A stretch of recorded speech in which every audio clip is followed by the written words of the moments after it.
ও দাদা, একটু বেশি করে ঝাল দাও তো। বাপরে বাপ, কত ঝাল খাস রে তুই? আমার তো এত ঝাল সহ্যই হয় না। হবে হবে, নতুন নতুন আমাদের অফিসে জয়েন করেছিস তো, কদিন যাক। রোজ যখন ম্যাডামের বাছাই করা শুকনো লঙ্কার গুঁড়ো দেওয়া লেকচার শুনবে, তখন ঝাল খাওয়ার অভ্যেস হয়ে যাবে।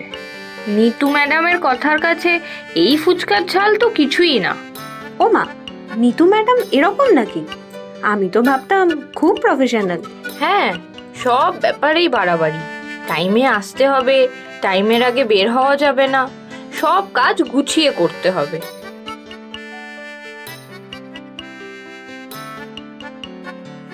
ও দাদা, আজ তেঁতুল কম কেন?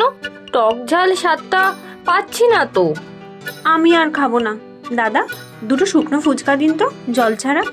এই সোমা, তোকে আজ আলাদা করে ডেকে কি বলছিল রে? সেরকম কিছু নয়, বাড়ির অবস্থা, কে কে আছে সেসব জিজ্ঞাসা করছিলেন। বলবি না বেশি কিছু, বুঝলি? ম্যানেজমেন্টের লোকেদের বিশ্বাস নেই। বেশি নরম বুঝলে আরো বেশি কাজ চাপিয়ে দেবে। আমি বাবা বেশি দায়িত্ব নিতে চাই না, সব সময় দেখবি গা বাঁচিয়ে চলি।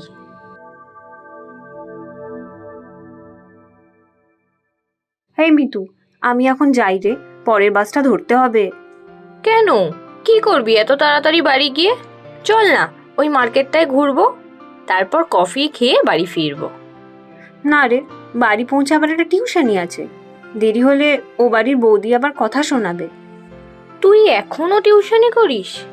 ভালো লাগে তোর সারাদিন অফিস করার পর আবার টিউশনি করতে? কি করব বল, সংসারটা তো এখন আমার উপরই চলছে। ভাইটা পড়াশোনা করছে, বাবার ছোট দোকানটা এখন আর ভালো চলে না। সত্যি রে সোমা, ছোটবেলা থেকেই তো সব দায়িত্ব। সেই কবে আমরা গ্রামে একই স্কুলে পড়তাম, তারপর আমরা চলে এলাম শহরে। আবার দেখ, ঘুরে ফিরে একই অফিসে চাকরি। তোর অবস্থা কিন্তু বদলালো না। ওসব নিয়ে আমার কোনো দুঃখ নেই, সংসারের জন্য কিছু করতে পেরে আমারও খুব ভালো লাগে। এখন তো চলে যাচ্ছে মোটামুটি, দেখি ভাইটা একটা চাকরি পেয়ে গেলে আমার চিন্তা কমবে। আচ্ছা, তুই যা, একদিন তোকে আমাদের বাড়ি নিয়ে যাব। যেতে হবে কিন্তু। আচ্ছা যাব। ও দাদা, কত হলো? এই একদম না, আজ আমি খাওয়াবো। এমা, কেন? কেন আবার কি? আমি অফিসে তোর থেকে সিনিয়র না, তাই আমি খাওয়ালাম আজ। তুই অন্যদিন খাওয়াবি, ঠিক আছে? কি গো সোমা, আজও এত দেরি করে এলে? জিনা তো কখন থেকে বসে আছে, ওরও তো কত সময় নষ্ট হলো। একটু দেরি হয়ে গেল বৌদি, আমি দেখে নিচ্ছি। অনেক হোমওয়ার্ক আছে, আমি শুরু করিয়েছি, কিন্তু এভাবে করলে হবে কিভাবে? হোমওয়ার্ক করানো তো তোমার দায়িত্ব। সরি বৌদি, পরদিন থেকে আর দেরি হবে না, আমি করিয়ে দিচ্ছি সব। দায়িত্ব নিলে সেটা পালন করার চেষ্টা করো, বুঝলে? হ্যাঁ বৌদি। তোমার খুব দেরি করো বলো তো, মা তোমাকে বকলে আমারও খুব খারাপ লাগে। ও কিছু না, অফিস থেকে ফিরতে আজ একটু দেরি হয়ে গেল। এক পুরনো বন্ধুর সাথে অনেকদিন পর আবার অফিসেই দেখা হয়ে গেল আজ। স্কুলের বন্ধু? ইস, কি ভালো, একসাথে পড়তে? হ্যাঁ রে, খুব বন্ধুত্ব ছিল আমাদের, তবে ওরা ছিল বড় লোক আর আমরা গরিব। ও আমাকে টিফিন খাওয়াতো রোজ, আর তার জন্যই তো একবার। একবার কি হয়েছিল দিদি? থাক রে, তাড়াতাড়ি হোমওয়ার্কগুলো করে নে, না হলে বৌদি এসে পড়লে খুব বকবে কিন্তু। একটু বলো না গো দিদি, হোমওয়ার্ক প্রায় আমি করেই নিয়েছি, তুমি শুধু দেখে দিলেই হবে। কি হয়েছিল বলো না, কি নাম ছিল তোমার বন্ধুর? ওর নাম ছিল মিতু। একদিন ওর বাড়িতে জেনে যায় যে আমিই ওর টিফিন খাই। ওর মা এসে স্কুলে নালিশ করে, আমার বাবাকেও ডেকে পাঠায় স্কুল থেকে। ইস, তোমার বাবা বাড়ি ফিরে খুব বকেছিল তোমাকে?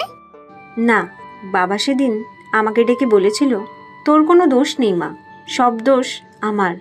আমি গরিব বলেই তোর দিকে আঙুল তুলেছে ওরা। আমরা যদি ওদের মতো বড় লোক হতাম তাহলে এসব কিছুই হতো না রে। ঠিক বলেছেন তোমার বাবা, আমরা তো সবাই টিফিন শেয়ার করে খাই, কই কেউ তো কিছু বলে না। সেই প্রথম দেখেছিলাম বাবার চোখে জল। আচ্ছা চল, হোমওয়ার্কগুলো দেখে দিই। তোমাকে খুব ভালো লাগে আমার দিদি। মার ওপর রাগ করে আমাকে পড়ানো ছেড়ে দেবে না কিন্তু। আচ্ছা বাবা, ঠিক আছে। এই নাও চা। সামনেই জিনার ক্লাস টেস্ট আছে, কিন্তু দেখবে যেন ফার্স্ট হতে পারে। দেখবেন জিনা ভালোই করবে। দুজনে মিলে সেই চেষ্টাই করো। আর ও ফার্স্ট হলে তোমার মায়না বাড়িয়ে দেবো, দেখো। সত্যি বলছো মা? তাহলে তো আমাকে ফার্স্ট হতেই হবে। কিরে মনা, এত দেরি হলো আজকে? কি করব মা, জিনাদের বাড়িতে ঢুকতেই দেরি হয়ে গেল আজকে। ওর ক্লাস ওয়ার্কও ছিল অনেক। যা, হাত মুখ ধুয়ে খেয়ে নে। তোর বাবা খুব চিন্তা করছিল। তোমরা এত চিন্তা করো না মা, অফিস থেকে ফিরতে মাঝে মধ্যে তো দেরি হবেই। ভাই কোথায়? সে বাবু খেয়ে দে শুয়েও পড়েছে। কাল সকালে নাকি স্কুলে খেলা আছে। আজকাল স্কুলে পড়াশোনা হয় নাকি শুধু খেলা হয় তা কে জানে। খেলাধুলো করা তো ভালো, ভাই দেখবে ঠিক ভালো রেজাল্ট করবে। এই একটা জুতো এনেছি ওর জন্য, কাল পরে খেলতে পারবে। আর এই নাও বাবার ওষুধ আর ফল। সত্যি রে, তোর মতো মেয়ে পাওয়া 7 জন্মের ভালো কর্মের ফল রে। ও জানু, মনে নেই ওর বাবা গ্রামীণ ব্যাংকের ম্যানেজার ছিলেন? হ্যাঁ, মনে পড়েছে। কি হয়েছে তার? সে এখন আমার অফিসেই কাজ করে। আজ আমরা দুজন একসাথে ফুচকা খেলাম। একদিন ওকে নিয়ে আসিস আমাদের বাড়ি। ও কি আর আসবে? তাও ঠিক, কত বড় লোক ওরা। তবে মিতু আজ অব্দি আমাদের বন্ধুত্বটাকে কখনো গরিব বড়লোক এসব দিয়ে মাপেনি। একদিন বলে দেখিস তো, যদি আসে। নে, হাত মুখ ধুয়ে আয়, আমি খাবার বাড়ছি। সবই তো ঠিক আছে দেখছি। ফাইলটা তাহলে আমি অ্যাপ্রুভ করে দিচ্ছি। Okay ma'am. I must say, খুব ভালো কাজ করেছো তুমি এই প্রজেক্টে। Well done. Thank you ma'am. তোমার কোনো অসুবিধা হচ্ছে না তো? না ম্যাম, এই অফিসে সবাই খুব কোঅপারেটিভ। আর ঘটনাচক্রে আমার ছোটবেলার স্কুলের বন্ধু মিতুও এই অফিসে কাজ করে, আমার সিনিয়র। আচ্ছা, তাই নাকি? হ্যাঁ ম্যাম। ঠিক আছে, ভালো করে কাজ করো। আমিও তাই চাই ম্যাম, নিজের কেরিয়ারে অনেক উন্নতি করতে চাই। আমার বাবা অসুস্থ, আমার উপর অনেক দায়িত্ব ম্যাম। দায়িত্ব নেওয়াটা একটা অভ্যেস, বুঝলে? আজকালকার দিনে দায়িত্ববান লোকের বড় অভাব। তোমার মধ্যে রেসপন্সিবিলিটিটা আছে দেখে ভালো লাগলো। থ্যাংক ইউ ম্যাম, আমি আসছি এখন। উফ, আজ এত কাজের চাপ যে মুখ তুলতে পারছি না, আর পাচ্ছি না। আমার তো কাজ করতে ভালোই লাগে। বেশি আবার কাজ দেখাতে যাস না, তাহলে দেখবি তোকে দিয়েই সবাই ফ্রি ফান্ডে কাজ করিয়ে নিচ্ছে। সে করাক, আমার কাজ করতে ভালোই লাগে। সকালে নিতু ম্যামের কেবিনে কি করছিলি রে অতক্ষণ? বকাঝকা করছিল নাকি? না না, আমার প্রজেক্টটা ভালো হয়েছিল বলে প্রশংসা করছিল। ওসব ফাঁদ, বুঝলি? প্রথমে গাল ভরা প্রশংসা করবে, তারপর বেশি বেশি করে কাজ করিয়ে নেবে। সব ম্যামের চালাকি, পরে দেখবি শুধু গালি আর গালি। এত সব জানি না, তবে ম্যামকে কিন্তু আমার বেশ ভালোই লাগে। ঝকঝকে স্মার্ট, একটা বেশ এলিগেন্ট ব্যাপার আছে ওনার চেহারার মধ্যে। ধুর, আমি বেশি পাত্তা দিই না ওনাকে। আর সত্যি কথা বলতে কি, অফিসের কাজেও বেশি গা লাগাই না। আচ্ছা, এবার অফিসের কথা ছাড়, আজ ছুটির পর আমার বাড়ি চল। না না, আজ থাক, অন্য একদিন যাব। আমি জানি তুই কেন যেতে চাস না। স্কুলের সেই ঘটনাটা এখনো ভুলতে পারিসনি তুই, তাই না? ক্ষমা করে দে না রে। না রে, তা নয়, অত বছর আগের কথা ওসব আর মনেও নেই। তাহলে চল না আমার সাথে, হয়তো দেখবি যা ভাবছিস তা আর নেই। আচ্ছা ঠিক আছে, যাব। এটা তোদের বাড়ি? হ্যাঁ রে, এটাই আমাদের বাড়ি। মানে তুই মজা করছিস আমার সাথে? এই বাড়িতে তোরা থাকিস? হ্যাঁ রে, এটাই আমার বাড়ি।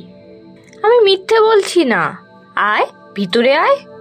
আমি তো ভেবেছিলাম তোদের হয়তো বিশাল বড় বাড়ি হবে। খুব অবাক হয়েছিস বল? না মানে, যখন আমরা গ্রামে থাকতাম, বাবা গ্রামীণ ব্যাংকের ম্যানেজার ছিল। তখনকার অবস্থা আর এখনকার অবস্থার মধ্যে অনেক তফাৎ। কি করে এমন হলো? শহরে আসার কিছুদিন পরেই বাবার একটা অ্যাক্সিডেন্ট হয়। বাবার চাকরিটা চলে যায়। আস্তে আস্তে সব আত্মীয়রাই পাশ থেকে সরে যায়। আমি কোনো রকমে পড়াশোনাটা শেষ করেই চাকরিতে জয়েন করি। এখন আমার উপরেই সংসার।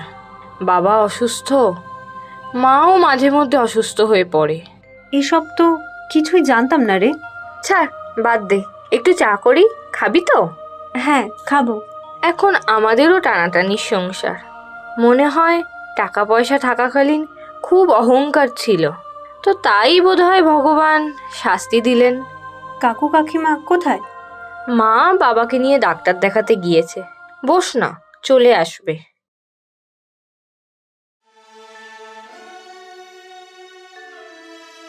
কি রে, চল, লাঞ্চ করবি না? কি রে, কি হয়েছে? নিতু ম্যাডাম একটু আগে ডেকেছিলেন। বুঝেছি, বকা খেয়েছিস হয়তো। ধুর, ওসব ধরতে নেই। কাজ করতে গেলে একটু আধটু বকা তো খেতেই হবে। না রে, সেসব না। তাহলে? কস্ট কাটিং করবে, বেশ কিছু কর্মী ছাঁটাইও হবে। সেই লিস্টে আমিও আছি মনে হয়। সে কি?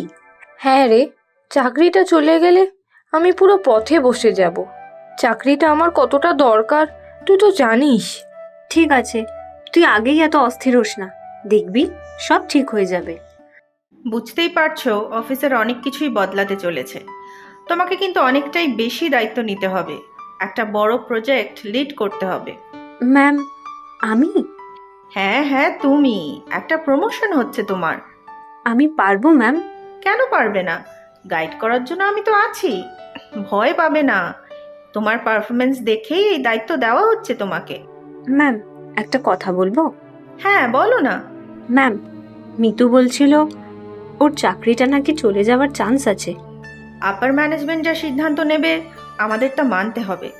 সবার পারফরমেন্সের উপর ভিত্তি করেই তো এইসব সিদ্ধান্ত নেওয়া হয়। সারা বছর কে কতটা কাজ করলো সেটাই তো কনসিডার করা হয়। ম্যাম, কিছুই কি করা যায় না? দেখো, মিতুর যা পারফরমেন্স সে অনুযায়ী বাদ যাওয়ার লিস্টে ওর নাম আছে। ম্যান পাওয়ার যখন কমানোর সিদ্ধান্ত নেওয়া হয়েছে তখন কারো না কারো নাম তো থাকবেই। ম্যাম, একটা কথা বলবো? আমার চাকরিটার বদলে কি মিতুর চাকরিটা রাখা যায় না? এ কি বলছো তুমি? মিতু খবরটা শুনে খুব ভেঙে পড়েছে। ওর চাকরিটা খুব দরকার। ওর বাবা অসুস্থ, সংসার পুরোটাই ওর ওপরে। Please ma'am. দেখো, মিতুর যেমন গা ছাড়া পারফরমেন্স সেই দেখেই ওকে এই লিস্টে রাখা হয়েছে। প্লিজ ম্যাম, আপনি ব্যাপারটা একবার ভেবে দেখুন।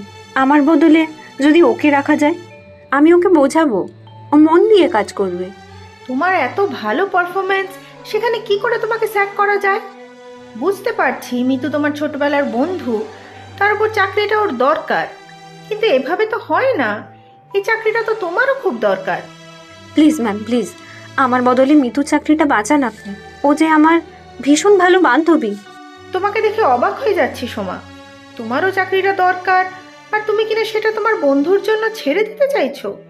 এসব তো আজকালকার দিনে দেখাই যায় না। Proud of you. আচ্ছা, আমি দেখছি যাতে দুজনের চাকরিটাই বহাল থাকে। তোমার মতো এমপ্লয়কে হারাতে চাই না। Thank you ma'am, thank you very much. ঠিক আছে, দুজনেই ভালো করে কাজ করো, যাতে পরের বছর আমি গর্ব করে বলতে পারি আজকের এই সিদ্ধান্ত আমি ভুল নেইনি। আমি কথা দিচ্ছি ম্যাম, জান প্রাণ দিয়ে আমরা দুজন আপনারই সিদ্ধান্তের মর্যাদা রাখবো। আর একটা কথা ম্যাম, আর একটা খুশির খবর দিতে চাই আমি। হ্যাঁ, বলো না। আমার এক ছাত্রী